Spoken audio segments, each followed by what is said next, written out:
Election commission نے نتائج روکے ہوئے ہیں اور اس پر ان کو حقیقت پسندانہ انداز کے ساتھ اپنا فیصلہ صادر کرنا چاہیے. اس الیکشن کو منسوخ کر دینا چاہیے.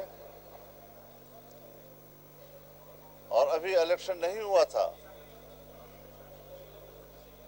جب 600 جعلی پوسٹل ووٹ پکڑے گئے اور وہ ثابت ہو چکے ہیں قرب ایجنسی کے حلقے میں. اس کے باوجود کہ پی ٹی آئی کے کینڈیڈیٹ کو نااہل قرار دیا جاتا اور حقیقت میں وہ نااہل ہے, پھر بھی اس کو الیکشن لڑنے دیا گیا اور آخری 10-12 پولنگ اسٹیشنوں میں تیسرے نمبر پہ آنے والے کو پہلے نمبر پر لے گئے.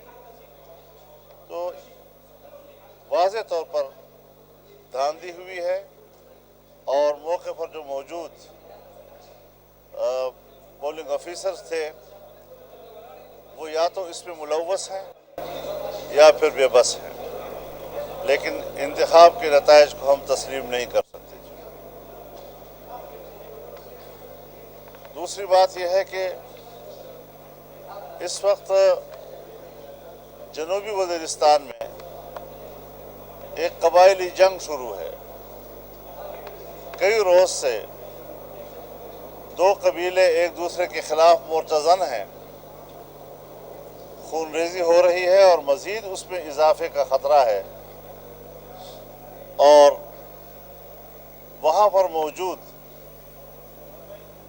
انتظامیہ یا تو بے بس ہے یا عمداً وہ سمجھتے ہیں کہ قبائل آپس میں لڑے تاکہ جن علاقوں پر ان کے آپس میں جنگ ہے بالآخر اس پر ہمیں قبضہ کرنے کا جواز فراہم ہو سکے. 4 میت ہے 8 زخمی. تو اس وقت تک کوئی 4 یا 5 اموات ہو چکی ہیں. اس سے زیادہ 2 گنا تقریباً لوگ اس وقت زخمی ہیں. مزید خون ریزی کا حق ہے. میں جمعیت علماء اسلام فاٹا کے امیر مولانا عبدالشکور صاحب کو, مفتی عبدالشکور صاحب کو یہ کہوں گا کہ اس پر فوری طور پر تمام قبائل کا جرگہ بلائے اور وہ جرگہ فوری طور پر جا کر ان قبائل کے درمیان جنگ بندی کرائے اور مسئلے کے حل کے لیے اپنا کردار ادا کرے. تیسری بات یہ کہ فاٹا انضمام کیا ہوا کہ نہ اب وہاں پر پرانا قانون ہے اور نہ کسی نئے قانون کی عملداری ہے. زمین اور آسمان کے بیچ میں قبائل کو لٹکا دیا گیا ہے. ایک پریشان زندگی وہ گزار رہے ہیں. وہاں کوئی بندوبستی نظام نہیں ہے. آج جب قبائل کے اندر 150 سال کے بعد زمینوں کی تقسیم ہوگی اور بندوبستی نظام آئے گا تو گھر گھر پر لڑائیاں ہوں گی اور خون ریزیاں ہوں گی. وہاں کی خصوصی حیثیت کو دوبارہ بحال کرنا اور ان کو ایک مطمئن زندگی گزارنے کا حق ان کو دوبارہ واپس کیا جائے. اس حوالے سے سپریم کورٹ میں ایک رٹ دائر کی گئی ہے جس میں یہ دعویٰ کیا گیا ہے کہ یہ آئین کے خلاف ہوا ہے. ابھی تک اس کے لیے صرف کچھ پیشیاں تو ہو رہی ہیں لیکن باقاعدہ ابھی تک سماعت شروع نہیں ہوئی. اس حوالے سے فوری طور پر سماعت شروع کی جائے تاکہ وہ کلا تفصیل کے ساتھ اپنے دلائل دے سکیں, اپنا موقف دے سکیں اور اس مسئلے کا ایک عدالتی حل جو ہے وہ سامنے آ سکے. تو یہ 2-3 باتیں میرے ذہن میں تھیں. آج کی اس پریس کانفرنس کا فائدہ اٹھاتے ہوئے میں نے آپ سے عرض کی ہے. بہت شکریہ آپ کا.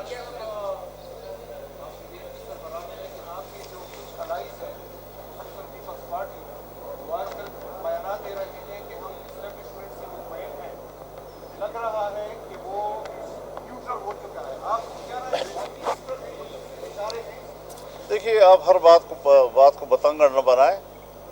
ایک کینڈیڈیٹ ہے اور اس کا احساس یہ ہے کہ میں جو الیکشن لڑ رہا ہوں، اور ابھی تک میرے سامنے کوئی ایسے شواہد نہیں آئے کہ میں کہہ سکوں کہ اسٹیبلشمنٹ اس میں کوئی اس میں فریق بن رہی. جی وہی عرض کر رہا ہوں نا کہ پیپلز پارٹی کا نمائندہ اس وقت سینٹ کا الیکشن لڑ رہا ہے. میری موجودگی میں انہوں نے یہ بات کہی ہے تو ظاہر ہے کہ وہ اس کی اپنی بات تو نہیں ہو سکتی، ان کی پارٹی کی بھی یہی بات ہو سکتی ہے. اور ہم اگر کہیں پر کوئی شواہد ان کو نہیں ملے ہیں کسی طرفداری اور جانبداری کے، تو بلا وجہ تو ہم کسی کو جانبدار نہیں کہتے. جہاں پر ہیں وہاں ہم نے کہا ہے 2018 کے الیکشن کے بارے میں جو ہمارا موقف ہے وہ ہم ڈنکے کی چوٹ کہتے ہیں، آج بھی اس پر قائم ہیں اور کل بھی اس پر قائم رہیں گے انشاءاللہ.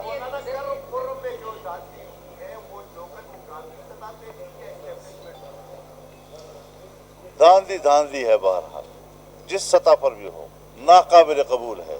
ہم اس نتائج کو تسلیم نہیں کرتے اور جو بھی وہاں پر ذمہ دار ہیں وہ اپنی ذمہ داری تسلیم کریں اور اس پر الیکشن کمیشن جو ہے واضح موقف اختیار کرے کہ وہاں دوبارہ انتخابات کرائے جائیں. یہ بتائیں کہ کہا جا رہا ہے کہ آنے والے الیکشن میں پی ڈی ایم کو انتخابی اتحاد بنا سکتی ہے یا نہیں؟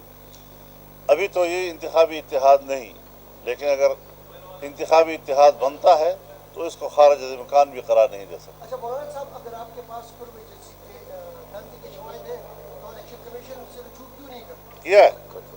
کیا ثبوت پیش کیے ساتھ؟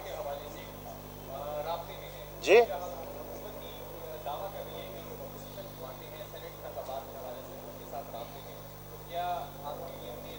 میرے ذمہ میں کوئی ایسی بات نہیں.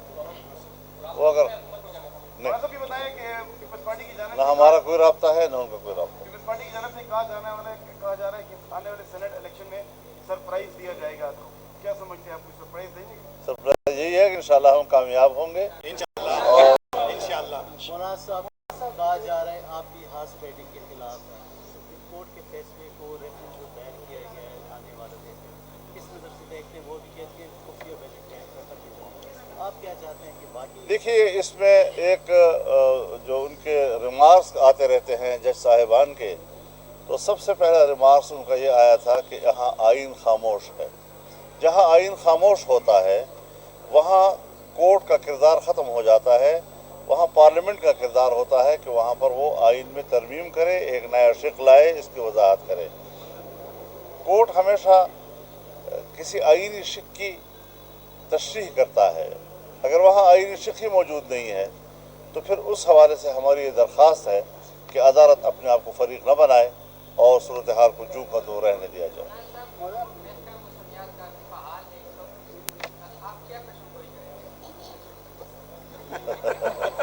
انشاءاللہ یہ بادل چھٹ جائیں گے، فضا صاف ہوگی. الیکشن میں بھی دھن چھا سکتی ہے. ہو سکتا ہے.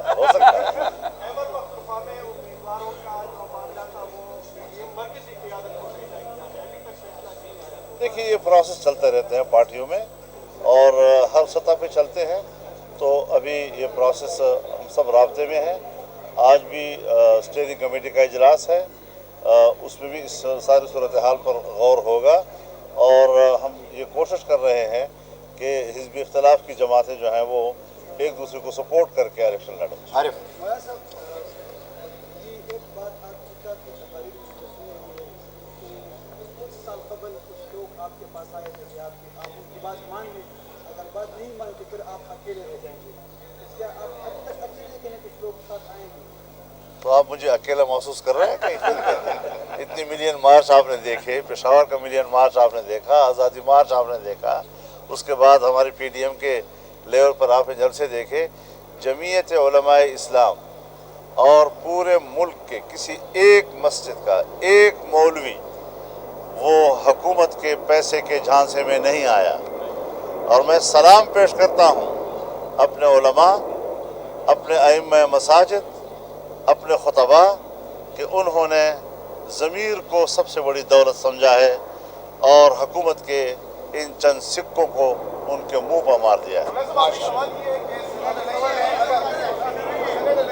الیکشن میں اگر پی ڈی ایم یا دوسری جماعتیں جیت جاتی ہیں تو کیا 26 مارچ کو دھرنا ہوگا؟